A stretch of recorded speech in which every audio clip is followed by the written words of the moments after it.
Hello YouTube, De-bodgery here, aka Richard Gumfaw on Facebook. Welcome to EV Components Review. I am using a new setup. I have a DJI Ronin SC gimbal now. I've been using it for about 4 or 5 days for video, and this is the first time to use it on a macro video. So video should be pretty darn stable, I think. So far I've liked what it's provided for me. It's definitely stabilized a lot of my shots. So anyway, first time for it getting used here. I have in front of you a Tronic 750 controller board, and this is the repair board that I've used for the overview. So we're going to get right into it here. So right here, this is a Moore & Son DC to DC converter. I believe it's the 15 volt version, and I'll get to that after a while probably. But anyway, yeah, like I said, it's made by Moore & Son. And that would be an F0505XT1WR2 and the 15 volt version. So I might have the part number a little bit different, but I'm pretty sure that's the, it might be, well, if it's an 05, it's got to be the 5 volt version. That's just how that works, because that's what the 0505 means. Anyway, yeah, I was thinking that these are 15 volt, but that's because there's a linear DC or linear regulator on the other side of the board that's for 15 volts. So my assumption was that was for 15 as well, but they're 0505s, not 0515s. This is a basically gate driver chip, and that is made by Infineon, and that's called an ICE driver, 2-level slew rate control chip. Depending on which model you get, they are good up to 3200 volts. Yeah, that's a lot. These are the 600 volt version, but yeah, anyway, they are fully isolated. They use capacitive isolation in them so that the low voltage side, which is here, is electrically isolated from that side there, which is the high voltage side. But of course, this is on the low side, so there's not really any voltages here of concern anyway. I believe this little DC to DC is basically just driving or providing power to these little chips, which is the phase filter, and you can see another one right there. Those are labeled 18JD. And I believe that is, hold on a second, wrong one. There we go. I believe that's the microchip AN1160, which is a sensorless BLDC control with back EMF filtering chip. If somebody knows that that's wrong, please point that out. But I think that's what those little guys are. So yeah, that's an 18JD. And otherwise, I'm just going to go with it that's that microchip AN1160. So you have a single current sensor, or sorry, a single temp sensor on this board, and it is right there. When I look at the other two phases, so you know, here is the phase filter. There's a diode right here, and that little NTC temp sensor is there. So here's the next one over. You know, here's the phase filter. The diode's missing, and there's no NTC temp sensor in there. Go to the other phase right here. Same thing. You know, here's your current or your phase filter. Diode's missing, and no NTC sensor. So one temp sensor on the entire board, which I think is kind of strange. Yeah, to me, there should be a temp sensor per phase. And like if you look at the Trampa 100-250. They are mislabeled as resistors, but there is 3 temp sensors on there. Like on my teardown video of that controller, I said they were resistors, or I just said there was 1 temp sensor, and in fact they were there. They were just mislabeled as resistors. But yeah, there's only 1 temp sensor on this board. I've looked and looked, and that's the only one I can find. So if they're here, I'm just not seeing them. And they're not labeled as NTC 2 or 3, and they're not on the high side either. They're just not here that I can tell. Anyway, let's talk about the driver circuitry a little bit. So you'll notice this resistor, and there's another one on that leg, you know, on these square through holes. So that's the gate legs on the MOSFETs, of which this right here is for 4 MOSFETs that are all kind of really crammed together, real nice and tight right there. Anyway, a resistor on the gate controls gate current, so you can't overdrive the MOSFET. And that's a good thing. So yeah, I've said about the EBMS X9000, because they did the same thing. They've got their own gate resistor for each one of the MOSFET gates, and that's a really good thing. And here they are doing the same thing on the Tronic, so definitely like that. Scooch up a little bit more, so you can see all those little holes, the little vias in there. So this is a solder pad, and then you've got a piece of copper that comes all the way across here, and you can see that this leg right here, and that leg right there, and that one, and that one. You know, so 4 different MOSFETs basically all have one leg, all coming up to these shunts right here. So these are for measuring current, and yeah. Anyway, so this is the low side, battery minus side, and then here's the other side of the shunt, and here's your copper bus for battery minus, and again you can see vias here that ties all this together. So, you know, there's copper inside the board, copper on both sides of the board, all tied together by many little current paths to make a nice beefy path here. About the only thing I could say here that I'd like to see different with this is not have that little gap, but yeah, there's plenty of current path here with or without that, so it's really not a big concern. I just don't like having gaps and things, so I'm just being a whiny little girl about it. Yeah, and just one temp sensor, that's kind of weird. Anyway, next phase over is very much the same. And yeah, somebody can tell me what those little guys are. It'd be super cool. You know, 18JD, I think I know what they are, but I can't actually confirm that because I'm not sure. This little part down here, that is a little op-amp chip, and that is an LM321, and that's a low-power single operational amplifier. So basically you have a little signal and you need to make it into a bigger signal. Well, you use an operational amplifier to do that. What that actually is amplifying, I don't know. But yeah, there's only one of them, so my guess is like maybe the thermistor, something like that. There are these 3 guys right here. I think I ran across those on the, whatever that was, the Trampa 100-250. I think that had those same chips on them, but they are labeled JFF. And I think what they are is analog switches. So, you know, they go to ADC 1, 2, and 3, maybe. And they turn those on and off. I think that's possibly what they do, but I don't know that as fact. So if somebody can confirm for me what those are, you know, JFF, that would be super cool. Because I don't know, not for sure. Of course, here's your STM32 F405 CPU.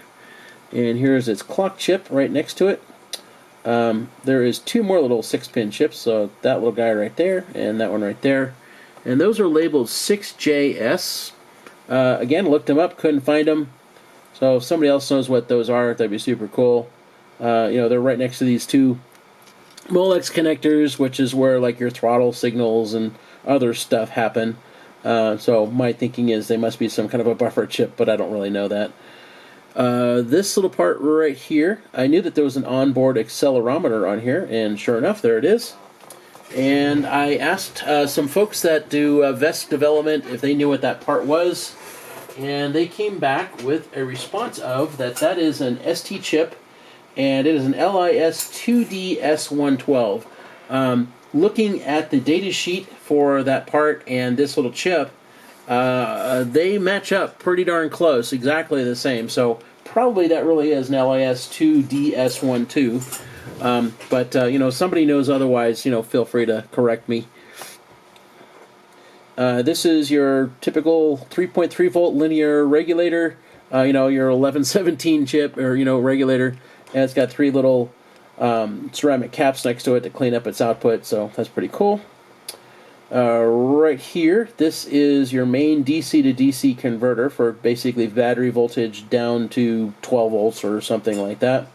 It might be higher than that because there's a 7815, which is a 15 volt regulator on the back side, so this might be making like 24 volts or something. But anyway, this little chip right here is pretty impressive, and that's basically just a buck chip. But it is made by MPS, and it is an MP175, and that is a 700 volt component. Yeah, it can take 700 volts in and drop that down to whatever you need.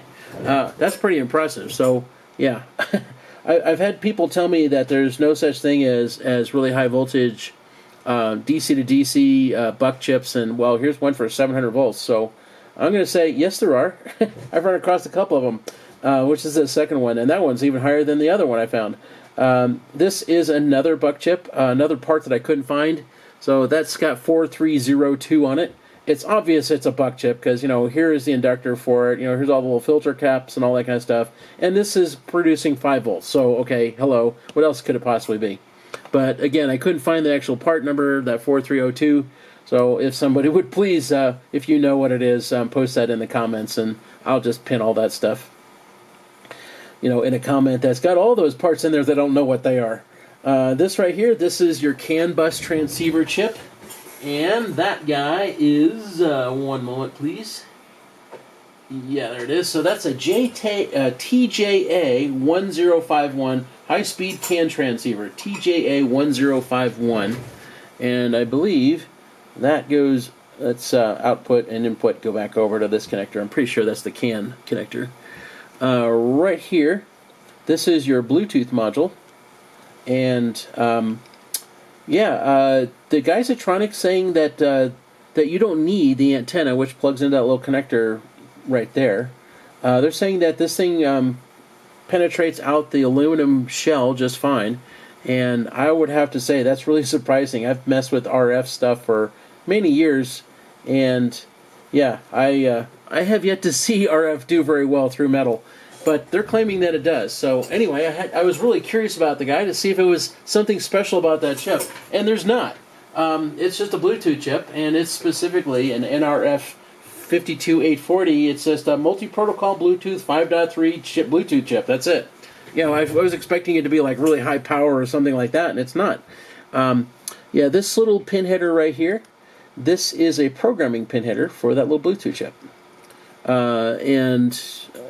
Let's go back over here since I'm thinking about it. So something I said in my previous video for this thing was that, oh yeah, it's special. They've included a, a connector on here for, programming the STM32. And yes, they did. So what I was saying is that a lot of VEST stuff doesn't have this, and that's actually not true. I just had a brain fart and didn't think about what I was really saying. And somebody was kind enough to correct me in my last video, but yeah, you'll find that 3.3 volts, SW clock, ground, so on and so forth. You'll find this in a connector on pretty much everything that's VESC, and yeah, duh. Here it is, and there it is in all those other ones. Yeah, thanks guys, I appreciate the corrections. Yeah, I make mistakes too. And you got a few LEDs here that tell you about that it's powered up, and MCU says the CPU is running. I don't know what FLT does, but yeah. On this other end over here, since I was talking about LEDs, so that is your Bluetooth Connect LED, and then there's these three right here which are not labeled, so I don't know what those do. Here is a high side gate circuit, and feel free to look closely because I don't see any thermistors in there if they are here. But this is fully isolated, so each one has got its own DC to DC converter. And of course these gate drivers are also fully isolated as well. So you really need this on the high voltage side because this is going to see like a maximum of 150 volts here. I guess it could be higher, but that's not likely. Anyway, yeah, so it's fully isolated. It's basically the same circuitry as you saw on the low voltage side. And you can see that little set of vias right there. And they're on those ones right there.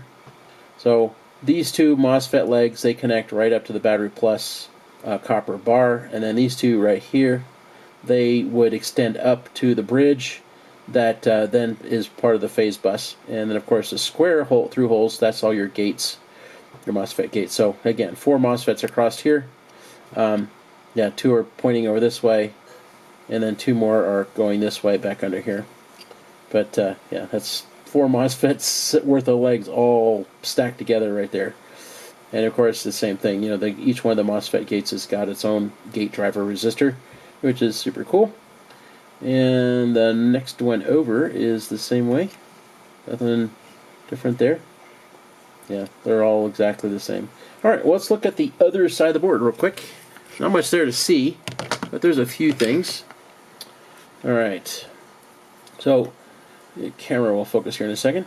So we're looking at the high side. This is battery plus here, and you can see these little vias in here, and this piece of copper on the back here, that's all battery plus. In my previous video, I said that this piece of copper in the middle was battery minus, and that's not true. Yeah, you can see all those vias. They connect this piece of copper up to the copper bar for battery plus on the other side, and of course tie all these little solder pads together as well. And you can see those little vias, and you can see them there and there and there. If I scooch down to here we go.